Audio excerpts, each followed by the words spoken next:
If you are not educated to control a human machine, it is as much dangerous as when dealing with other complicated machines. But it is clear to everyone when planes, cars, or locomotives are in question. But they rarely think of that when considering people generally or individually.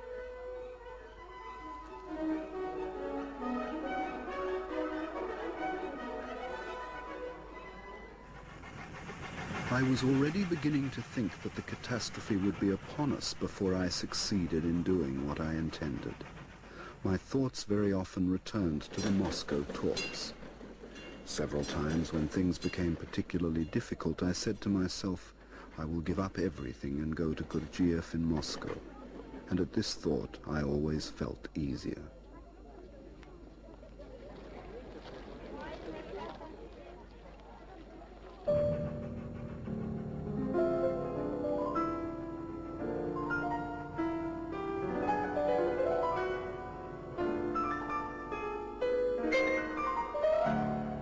I often recalled my first meeting with Gurdjieff and that night spent with the group in Moscow. Then I was prepared to give the final judgment of Gurdjieff and his pupils. But something had stopped me. Now that I realize how important these ideas are, I became almost terrified at the thought of how easily I could have known nothing whatever of Gurdjieff's existence, how I could have again lost sight of him if I had not asked then whether I could see him again.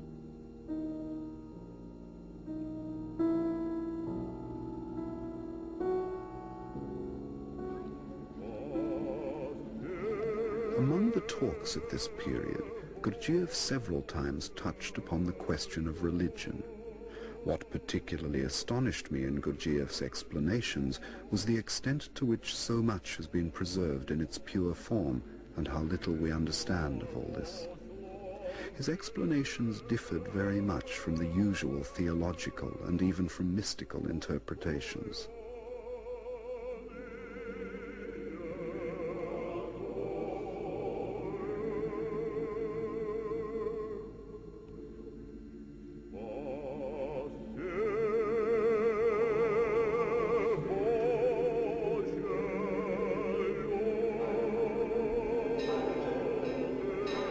Christianity forbids murder, yet all that the whole of our progress comes to is progress in the technique of murder and progress in warfare.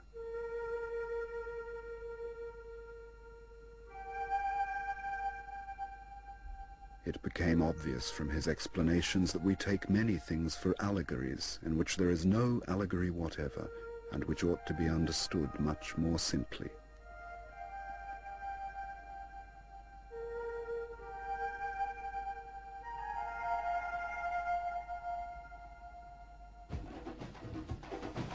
What he said before about the Last Supper serves as a good example of this. Every ceremony or rite has a value if it is performed without alteration, he said. A ceremony is a book in which a great deal is written. Anyone who understands can read it. One rite often contains more than 100 books. For instance, in all the denominations of Christianity, a great part is played by the tradition of the Last Supper of Christ and his disciples. To understand what took place at the Last Supper, it is first of all necessary to know certain laws. Christ knew that he must die. It had been decided thus beforehand. He knew it, and so did his disciples. And each one knew what part he had to play. But at the same time, they wanted to establish a permanent link with Christ. And for this purpose, he gave them his blood to drink and his flesh to eat.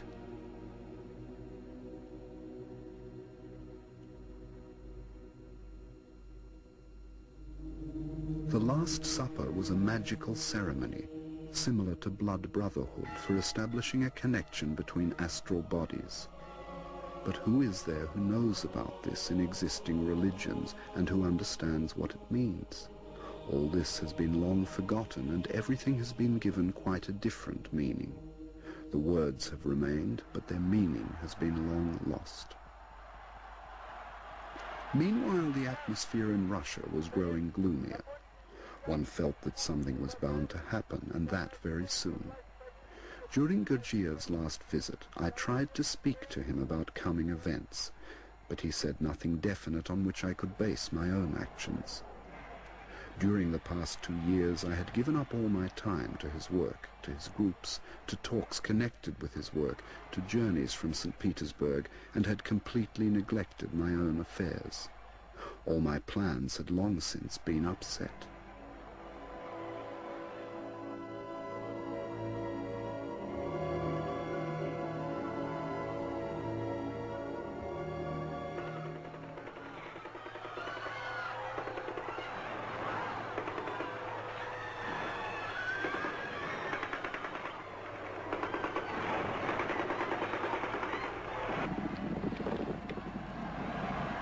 Finally, the great bloodless revolution took place. That was the most absurd and blatant lie that could have been thought of. But the most extraordinary thing of all was that people who were there on the spot, in the center of everything that was happening, could believe in this lie. And in the midst of all the murders could speak about a bloodless revolution. I was surprised by our intelligentsia, who from patriots immediately became revolutionaries and socialists. Even the Novoye Vremya suddenly became a socialist paper. And for the people, the word Tsar had lost all significance.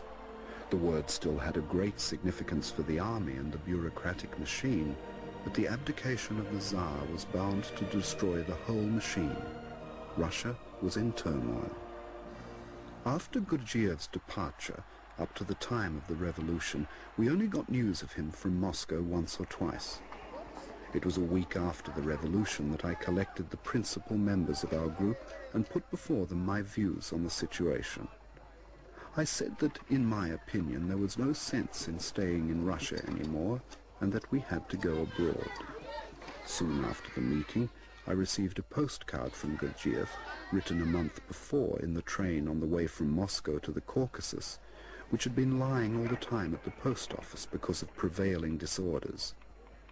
It was evident from the postcard that he had left Moscow before the revolution and knew nothing of the events. Meanwhile, time was passing. It was already early in June when I received a telegram from Gurdjieff asking me to come to Alexandropol. In 2 days, I left St. Petersburg.